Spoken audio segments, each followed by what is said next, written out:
বিগত বেশ কিছু বছর ধরে বহরমপুরে দুর্গাপুজোর অন্যতম বিশেষ আকর্ষণের কেন্দ্রবিন্দু হল বানজেটিয়ার অক্ষয় সমিতি মহিলা কমিটি।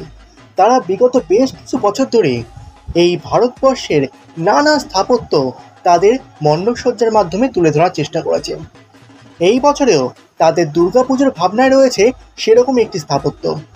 এই বছর দুর্গাপুজো 2024-এ বানজেটিয়া অক্ষর সমিতি মহিলা কমিটি অর্থাৎ 2 নম্বর বানজেটিয়া বহরমপুর মুর্শিদাবাদের এই পুজো কমিটির এই বছরের ভাবনা মধ্যপ্রদেশের 64 যোগিনী টেম্পল। এক অসাধারণ ভাবনা এবং তার ফল হেতু জোর কদমে চলছে তাদের পুজো মণ্ডপ তৈরির কাজ এবং পুজো প্রস্তুতির মধ্যে দিয়ে তাদের পুজো মণ্ডপের যে আর কি স্ট্রাকচার আমরা দেখতে পাচ্ছি সমস্ত কিছুর মধ্যে কিন্তু রয়েছে এক আকর্ষণের এক ধামাকাধার একটা নতুন একটা উদ্ভাবনী একটা চিন্তাধারা।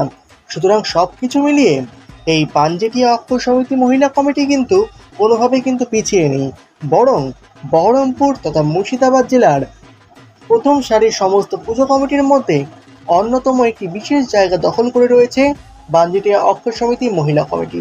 আপনারা দেখতে পাচ্ছেন যে কতটা জোর কদমে প্রস্তুতির সমস্ত কাজ চলছে এবং এইভাবেই তাদের যে কর্মকাণ্ড সেটা চলতে থাকবে এবং শেষমেশ আমরা দুর্গাপুজোর সময় এক অসাধারণ মণ্ডপের অনুভূতি কিন্তু পেতে চলেছি।